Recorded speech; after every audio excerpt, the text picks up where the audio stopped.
अब ध्यान कैसे करना, सोचे ध्यान कैसे करना। सवेरे उठ पहले नतमस्तक होके अपने को अपने हृदय में नत कर, पहली चीज है नत करना है। Humble down yourself. किसी ने ये सोच लिया कि मैंने बहुत पा लिया या मैं बहुत कुछ बड़ा भारी संत साधु महात्मा हूं, तो समझ लीजिए वो गया, सहयोग से गया। अत्यंत नम्रता पूर्वक अपने हृदय की ओर ध्यान करके नतमस्तक होके फोटो के सामने दोनों हाथ करके शांति पूर्वक परमिशन ले करके बैठे। बात बात में क्षमा मांगनी पड़ती है, तो उस वक्त भी क्षमा मांग के कि हमसे अगर कोई गलती हो उसे माफी करके ध्यान में आज हमें उतारिए।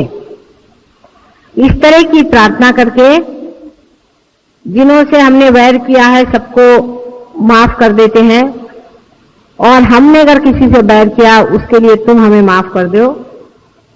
अत्यंत पवित्र भावना मन में ला करके और आप ध्यान में जाएं। आंख बंद करके और थोड़ी देर ध्यान करें। आप कितने मिनट करें इससे कोई मतलब नहीं होता, यह सवाल पूछना बहुत गलत बात है। आप 5 मिनट करिए और चाहे 10 मिनट करिए। 5-10 मिनट एकाग्रता से आप ध्यान करें।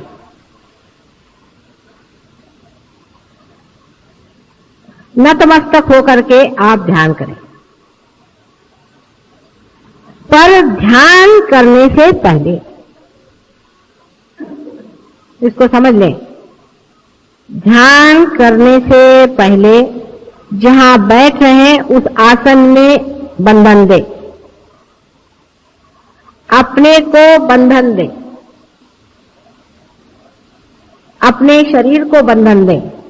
7 मर्तबा अपने शरीर को बंधन, स्थान को बंधन दे, फोटो को बंधन दे। ये तो हो गया मैकेनिकल बाहर करने का, क्योंकि कुछ लोग तो यूं कर लेते, हो गया काम खत्म। ऐसी बात नहीं, विचार पूर्वक अत्यंत श्रद्धा से, जिस तरह से पूजा में बैठे हैं अत्यंत श्रद्धा से मौन रख के और बंधन दे। उस वक्त में ये नहीं कि जैसे पूजा में लोग कहते हैं भाई वो ले आओ वो ले आओ, इस तरह से। और उसके बाद अपने मन को बंधन दे। अब मन कहाँ होता है? आपने आज तक मुझसे नहीं पूछा कि मां मन कहाँ होता है। मन यहां होता है, यहां उसकी शुरुआत है। माने विशुद्धि चक्र और आज्ञा चक्र को बहुत जबरदस्त बंधन दे, मन को बंधन देना है। और ये विचार करें कि हम प्रभु तेरे ही बंधन में रहें, हमारे ऊपर कोई बुरा असर ना आए, अत्यंत नतमस्तक होकर के।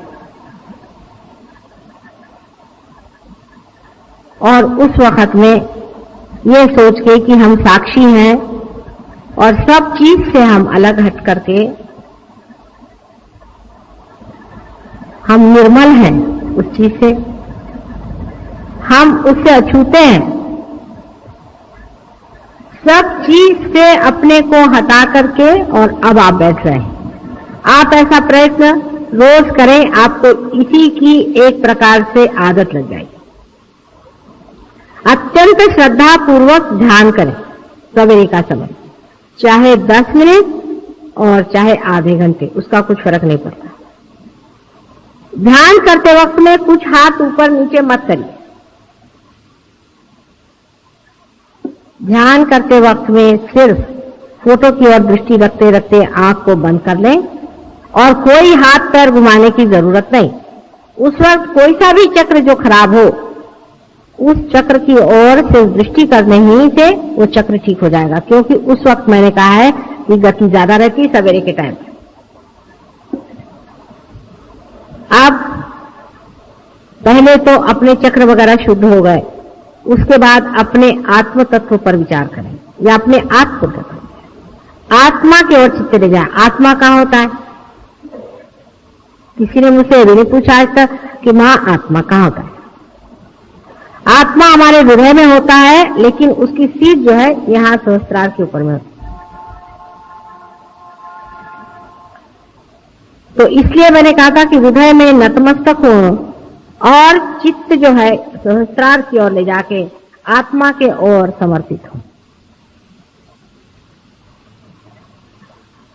विचार से ही आत्मा की ओर समर्पित हो। आत्म तत्व का इसेंस क्या है?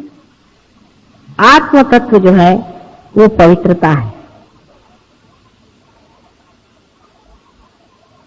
पूरी निर्मल पवित्रता कहिए, उसके ओर नजर करें। वो पूर्णतया अलिप्त है, किसी चीज में लिप्त नहीं। जो भी चीज आपसे लिपटी हुई है उसी के कारण आप आत्मा से दूर हैं। आत्म तत्व का विचार करें, और ये आत्म तत्व प्रेम है।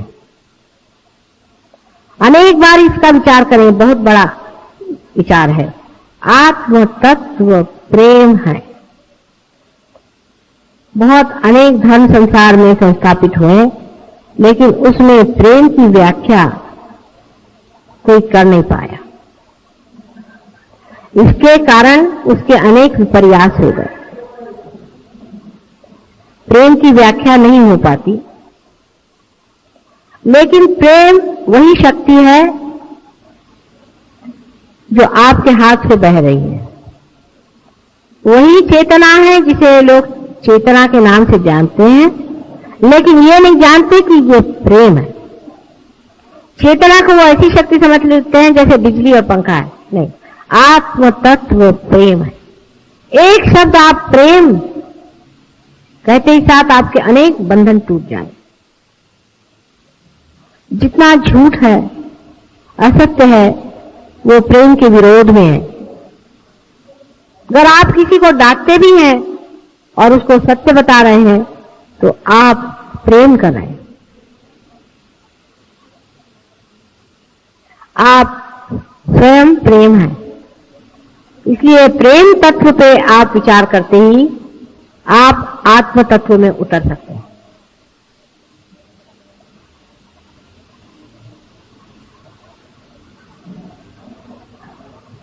ध्यान में कोई सा भी एक विशेष विचार नहीं लेने का, लेकिन अब आप कह सकते हैं कि मैं वही प्रेम तत्व हूं, मैं वही आत्म तत्व हूं, मैं वही प्रभु की शक्ति हूं।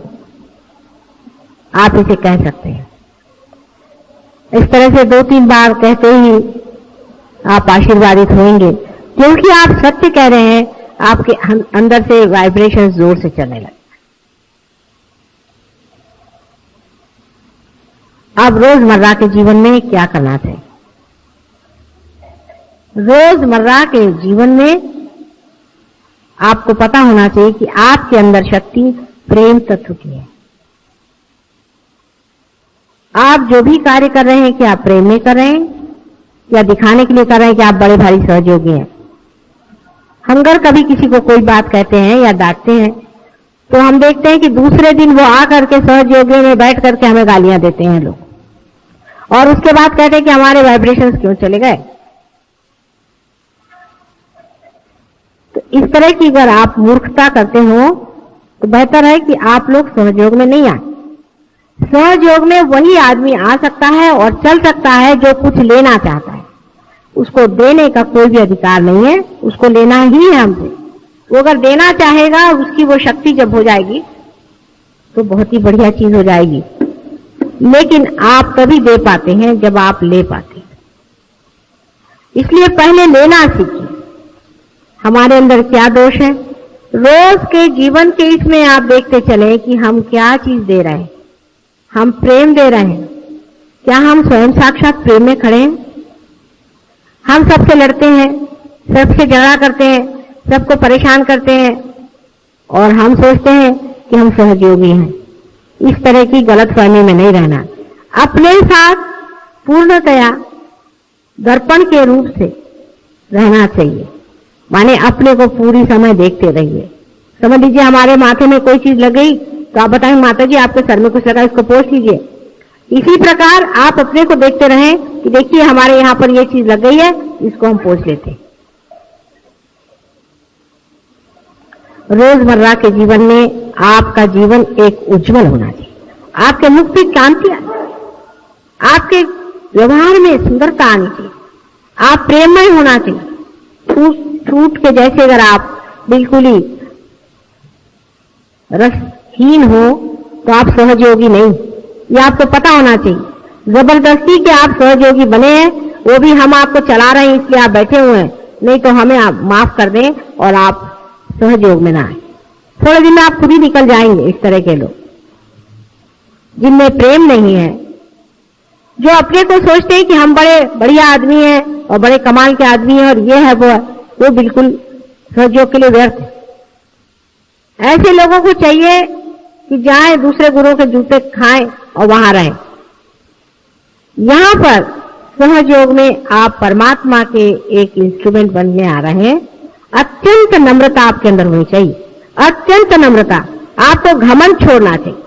लोग कहते हैं कि संन्यास लेना चाहिए, मैं कहती हूं पहले घमंड से आप संन्यास लीजिए, क्रोध से आप संन्यास लीजिए, कपड़ों से नहीं लीजिए। कपड़े उतार देने से कोई संन्यास नहीं होता है। संन्यास का अर्थ होता है अपने क्रोध, काम, मोह, मद, मत्सर आदि शत्रुओं से एक संन्यास लेने को ही संन्यास कहते हैं। संन्यास्त